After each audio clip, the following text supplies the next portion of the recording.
Have you ever heard the superstition that says, "Never spill the salt, it is bad luck"? Do you think there is an origin of that saying? Could it be related to a book that was written almost 2,000 years ago? Because even today, people treat salt as something too valuable to waste. Matthew 5:13. You are the salt of the earth. But if the salt loses its saltiness, how can it be made salty again? It is no longer good for anything except to be thrown out and trampled underfoot. Okay, that is Jesus talking in the Sermon on the Mount. What did Jesus actually mean with that? Because if you are honest, you are tired. You are trying to be a good influence at your work, in your family, with your friends, and most days, it does not feel like it is doing anything. And maybe this verse is not asking you for more than you have. Maybe it is describing something you are already carrying, and nobody explained it to you properly. Before we go further, let us understand why Jesus used salt. Because if you do not know what salt meant to the people sitting on that hill, you will hear this verse as a small compliment. And it is not a small compliment. In the ancient world, salt was used mainly for four things. First, to preserve. There were no fridges back then, and people used salt to stop meat and fish from rotting. Second, to give flavor. Back then, people used salt to make ordinary food taste good. And as you know, we still do exactly the same thing today. Third, value. Salt was rare, and it was traded like money. It was worth real work to get. And the fourth one is a covenant. In the Old Testament, salt was added to the offerings, and it was used as a picture of a promise that does not spoil. So when Jesus said, "You are the salt of the earth," calling someone salt was a big compliment, not a small one. So what does it mean to be salt? And this is the part that changes how your normal week looks, because everything here happens in the places you are already standing. It means you slow down the decay around you. Here's a simple example. You are in a group chat at work, and someone starts talking badly about a person who is not there. And then a second person joins in. And you do not join. You just say something normal, something kind, and the conversation moves on. Nothing dramatic happened. Nobody noticed you. But the thing that was starting stopped. It also means you bring out the good in people, the way salt brings out flavor. Maybe your friend has a talent for playing music, but he is afraid to play in public. And when you encourage him, he starts to gain his confidence, and he starts playing well. Maybe you think there are not a lot of people who can do this, but I believe everyone can. Saying that, you are small in quantity and big in effect. It is like just a little salt can change a whole pot. And the main idea here is this. Salt only works when it is mixed in. Salt sitting in the jar does nothing. You need to be inside your environment to be salt. It can be your workplace, your family, your friends, the people around you. So this is a call to be present in the world and not separate from it.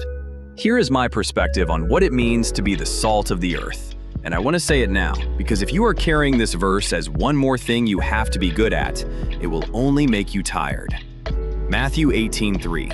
Truly, I tell you, unless you change and become like little children, you will never enter the kingdom of heaven.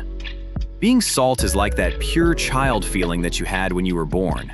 When you were still a kid, you have this feeling of joy, no worry, and no need to control everything. You trust your parents, that they provide for you, and they protect you, and you feel free. So you just live without stress. And the reason is not that the child has no problems. A child has problems, a child is small, and a child cannot fix almost anything by himself. The child is free because someone else is carrying the weight. If that salt is still in you, you will still be able to give taste to the other people around you. How about the psychology behind all of this? This part matters because without it, you will keep reading your tiredness as a character problem. It is not a character problem. And if you like what you are hearing so far, just hit the like button. It is a small thing, and it really helps this video reach other people who are asking the same thing. And in the comments, I want to know one thing. Where do you find it hardest to be salt? I read them. And if you want more of this, the history, the psychology, and the Bible in the same place, then subscribe. So, let us start with emotional contagion. This is like, if you are in a bad mood, or if you are excited and happy, you can influence the mood of the other people around you. Researchers say we copy each other's faces, our tone, and our posture without noticing that we are doing it. This is the science behind the saying, "Be with good-minded people and you will become like them." But contagion runs both ways, and if you are in an environment that has lost its taste, your salt is still spreading. The influence does not stop. The question is, which side is stronger? Your salt has to be strong enough not to lose its taste too. And this is why you need a source outside yourself, something bigger and stronger than you. You cannot out-influence a room on willpower alone. And there is a second thing happening. A researcher called Barbara Fredrickson found that positive emotion widens your thinking. When a person feels safe and warm, they notice more options, they are more open, they try more things. And fear and stress do the opposite. They narrow everything down to survival. So if a calm person can affect the mood of a room, and a better mood opens up the thinking, then maybe this is what bringing out the flavor actually looks like. You are not adding something foreign to a person. You are just making room for what was already in them.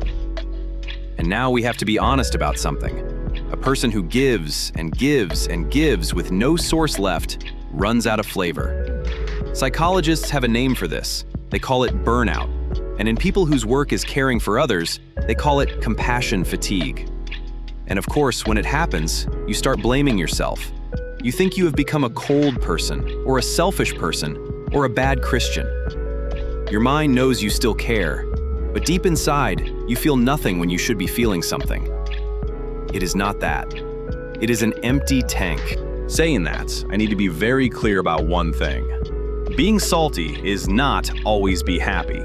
It is not pretending that you are fine when you are not fine. And what is really interesting is that Jesus handled this before anyone could misunderstand him. The same sermon opens by blessing the people who mourn. So this was never a sermon about being cheerful. Real saltiness is staying grounded in something that does not depend on your circumstances. The verse says that salt can lose its saltiness. Let us look at how that actually happens, because this is the thing that quietly decides whether the rest of your week tastes like anything. It usually starts when you get stressed, or when you worry about something too much. And usually that comes from chasing worldly things, money, power, and control over everything. And from there, you start to step outside the commands of Jesus. Here is an easy example. You treat someone badly for money, and then your conscience is troubled. And then negative thinking starts to creep into your head. And then your mental health suffers. And anything that costs you your mental health is not worth it. The thing is, when your mental health is ruined, the salt is gone. And maybe you already noticed the problem with this verse. Pure salt cannot lose its taste. Chemically, it stays salt forever. So what was Jesus talking about? Some scholars think that the salt people used around the Dead Sea was never pure. It was mixed with gypsum and other minerals. And if it got wet, the real salt could wash out, and what was left behind was a white powder that still looked like salt and tasted like nothing. And that is the picture. It still looks like salt, it just does not do anything anymore. And one common suggestion is that this spoiled salt was useless for food, so it was thrown outside onto the footpaths, and it became something that people walked on. So notice what is happening in that sentence. The salt is not being punished. It is just not useful anymore. And as you know, those are two very different things. So how do you keep your saltiness? And this is the part I want you to actually take with you, because everything before this was explaining the problem. Let's see Galatians 5:22-23. But the fruit of the Spirit is love, joy, peace, patience, kindness, goodness, faithfulness, gentleness, and self-control. Against such things there is no law. These 9 fruits of the Spirit are the ingredients, not one favorite. The whole list is what makes salt taste like salt. When you see self-control there, it is connected directly with stress management. Meanwhile, love, patience, and peace are what hold you steady in an environment that has lost its taste. Remember earlier, when I said your salt has to be strong enough not to lose its taste? This is how. And kindness and goodness are what other people actually taste. Also, if you check Matthew 6:25-34, Jesus tells the crowd not to worry about their life, what they will eat, what they will drink, what they will wear. He points at the birds, and then at the flowers, and he says the Father already knows what they need. And then he tells them not to worry about tomorrow, because today already has enough trouble of its own. And this is still the same sermon. It is just one chapter later. Jesus knew that worry was the threat. Worry is what drains the flavor. Trust is what keeps it. So, the practical part. You build a real skill of managing your stress. Rest, boundaries, honest conversations, and prayer. Not one of them on its own, all of them together. And here's the thing that nobody tells you. That skill does not come from a calm season. It only comes from living through the hard ones. So the hard times are not the enemy of your saltiness. They are how it gets proven.